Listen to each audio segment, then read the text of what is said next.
Sometimes you need a day off, and sometimes you realize you should have recorded your trailer when there was still light outside.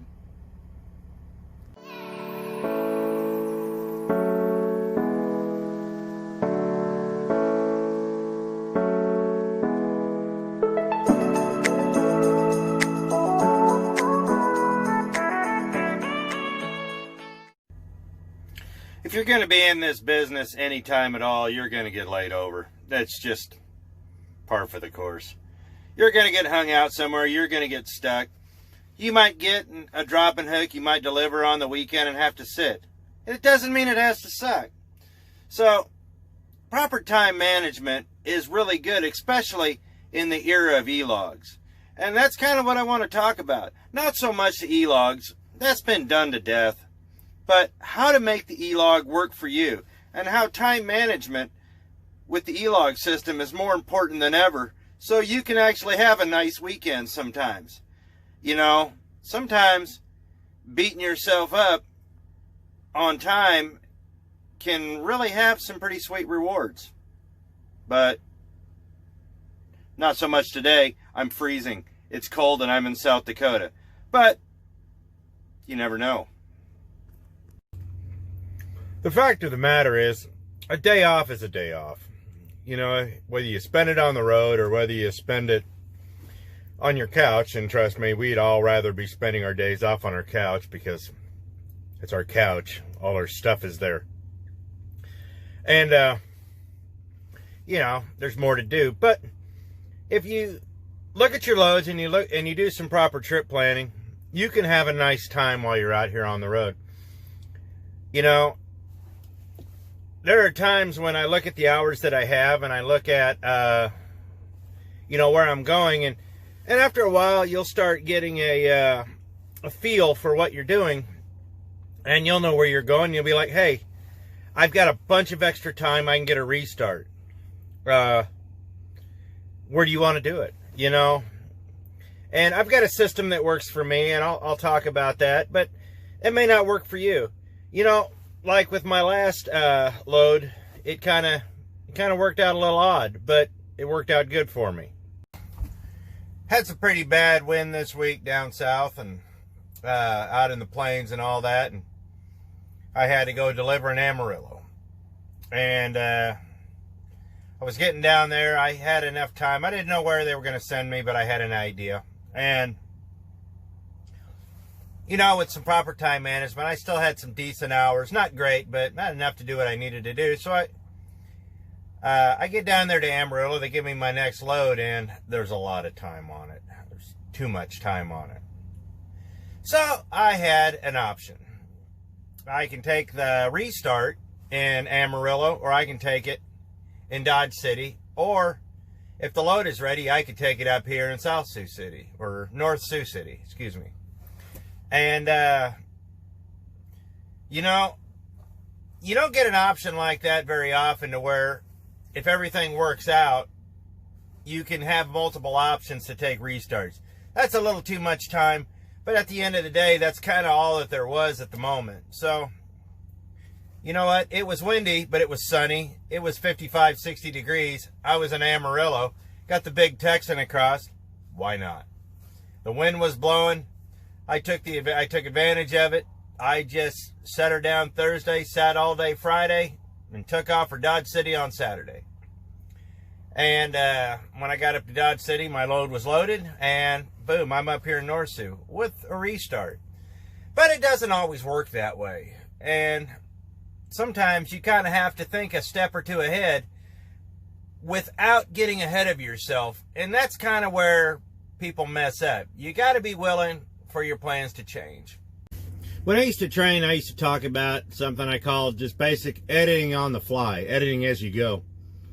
You need to have an idea of what you're doing and where you're going, kind of like with my last video when I talked about getting to the truck stop by 9 o'clock. These are little facts and figures and things that you figure out over time. And trip planning is no different. Once you figure out what you're doing, you can do the same load 5, 6 times in a row, and the load itself is going to be the same, but a lot of the nuances are going to be different. you're going to have a different experience pretty much every time you go, even though it's still kind of run-of-the-mill. And if you learn how to plan right, you can have a whole lot of fun. I mean, when I used to go down to Florida, I'd sit there. If I could get there a couple days early to get a restart, I would much rather do a restart in Florida versus a restart in Iowa. I mean, really. So I would get my load. My load was ready. I would sit there and I literally would just book it as hard as my book would allow and get down there to Florida and just enjoy the Florida sun for a day and a half, 2 days. Get some barbecue. I had places I like to go depending on the run, and time permitting, I'd do a restart down there. And, you know, if you play it right and you keep it tight all the way to where you want to be, you can get a little extra time. You can get a day and a half. You can get a good day off. And lately, that's what everybody seems to need, is just some real time off. Proper trip planning will allow you to maximize your time off. I mean, most of the time, we're stopping, you're doing 10, 11 hours, and then you're gone again. You barely got time to eat. You barely got time to shower. You barely got, you just barely got time. And truthfully, we can get stopped, and we can stop in some pretty neat places and see some neat stuff on the way. But it's usually like that. So, if you get the opportunity, do it. So up to now, it sounds like I've been rambling, and I have. So, let me tell you my process, what I do. I look at where I'm going. I'll get my little book out here, and my little green book. And let's just go from, so I took off from Lexington, Nebraska to South Sioux City. Didn't have any real time there. From Lamar's to Cartersville, Georgia. I got good hours here, so I got no real time to stop between Lexington, South Sioux, or Lamar's.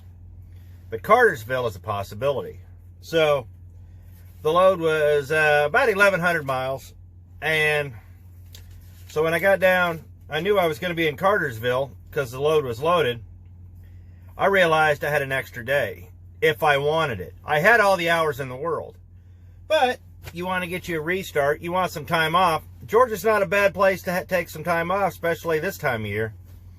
So I maximized my driving time, minimized the amount of work time, and planned 2 days ahead to make sure I could get to Cartersville early enough to check into where I was supposed to be, because I couldn't deliver. So I got down there, I had to deliver on a Monday, but I got down there on Saturday.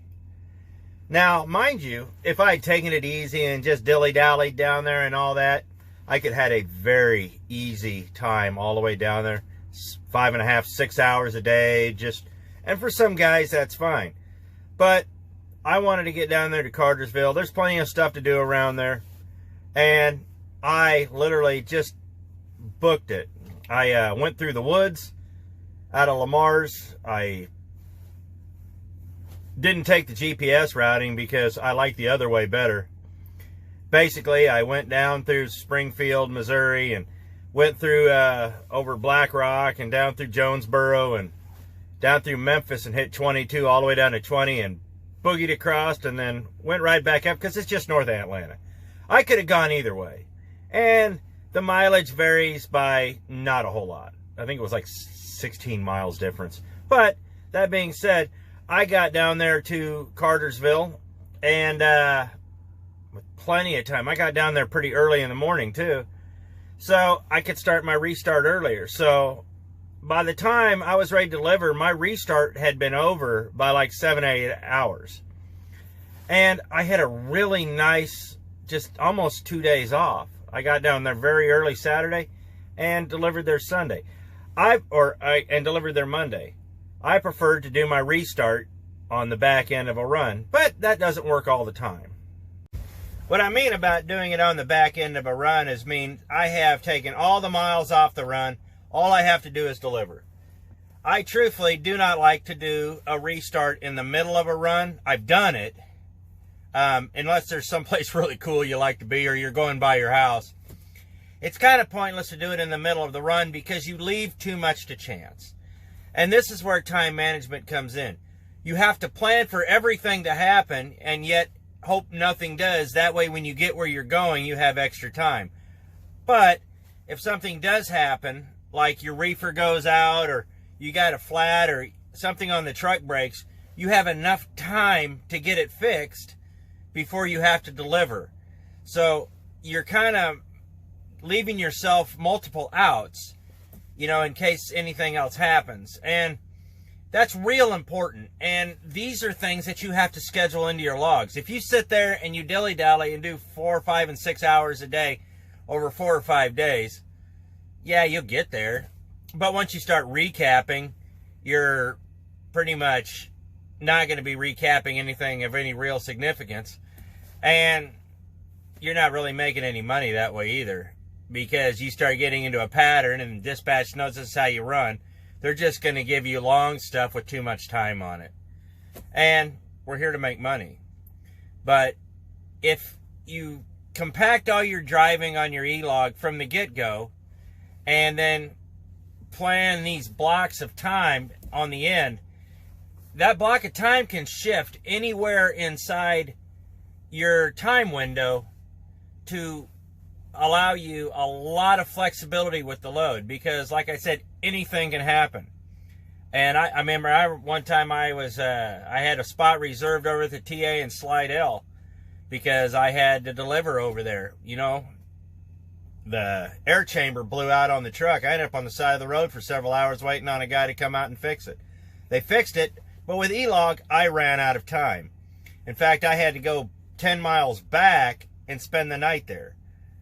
And I never did make my spot there in Slidell.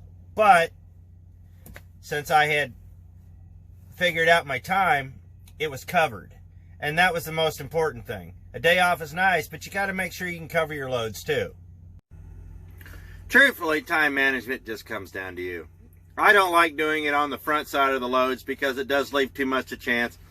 And it kind of shortchanges you on the back end. I mean, yeah, you did get a restart and you probably burned 10 or 12, maybe 15 hours on the other load and you still got good time. But in a lot of times, it takes the factoring out of it. There's no room for error at this point. And meat yards are notorious for this. I've gotten so many restarts on the front side of loads at meat yards but once I get the loads, it's just, the load better go perfect or it's going to be late.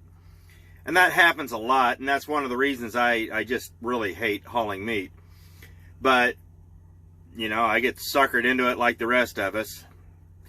But that being said, if you get to a meat yard or a place like that, and it's going to take them a while to load, and you're already sitting there 10 hours deep into it, and you've got time, and it's going to be like another sometime tomorrow.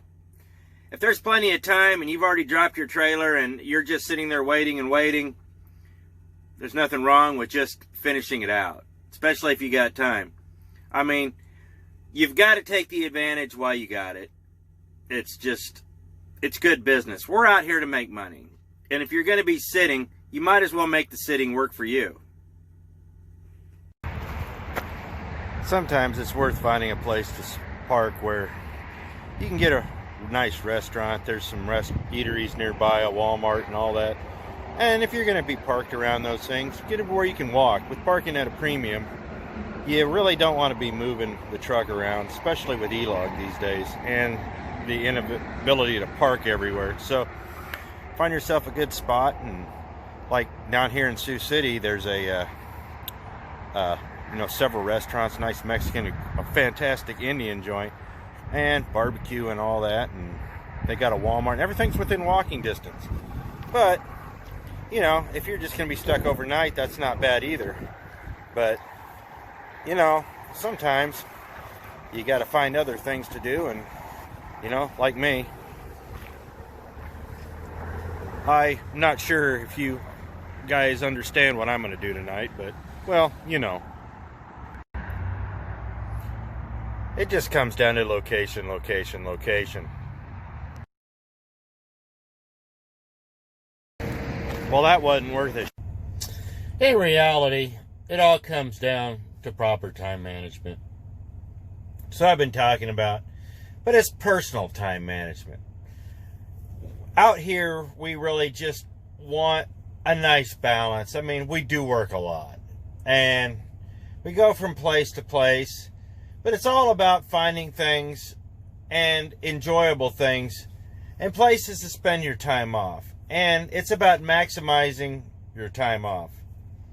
If you sit there and screw around, you're not going to get much time off and you're going to get burned out. Truthfully, we all need a day off from time to time. So that's kind of what I'm talking about.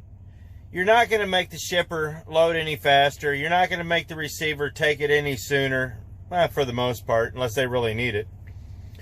And so all you have is the in-between times. And if you can maximize the in-between times to get yourself a day off, take it. You can use it. It's, you're getting paid the same. If you can't deliver, you can't deliver. Or if you just don't have a load and you're going to sit, you're going to sit. So you might as well sit someplace enjoyable where you got something to do and you can enjoy yourself. I mean, I knew a guy that, he was kind of an odd guy. I'm still friends with the guy. But he took a 34-hour restart on a curb next to the Kraft plant in Columbia, Missouri. He had food in his truck. He could go in and use the bathroom. He was happy. He's just kind of a weird dude that likes that. Me, not so much. I'm out to live life. I'm out to experience things. Down there in Sioux City, the Indian joint down the street from the Pilot, fabulous. The Mexican joint's good too. They have all sorts of fast food. They got a Walmart. They have many things to do. And if you're going to sit there for a day or two, you might as well enjoy yourself. I mean, who wants to sit there and be bored and mad because they're stuck somewhere? Make the best of your situation. And making the best of your situation involves proper time management. But it's not time management from a company sense. It's personal time management. It's maximizing your days and your driving hours to get the best rest and the best off time you can. Because a day off is a day off, and if you can't have it at home, you might as well have it someplace enjoyable. So, I appreciate it. Thanks for watching. Have fun, man. Enjoy yourself. I lost a little bit of money at the casino, but I had a good time. Had some good company, nice conversation. Always do. Enjoy yourself out here. So, I appreciate it. Thanks for watching. Have fun. We'll see you next video.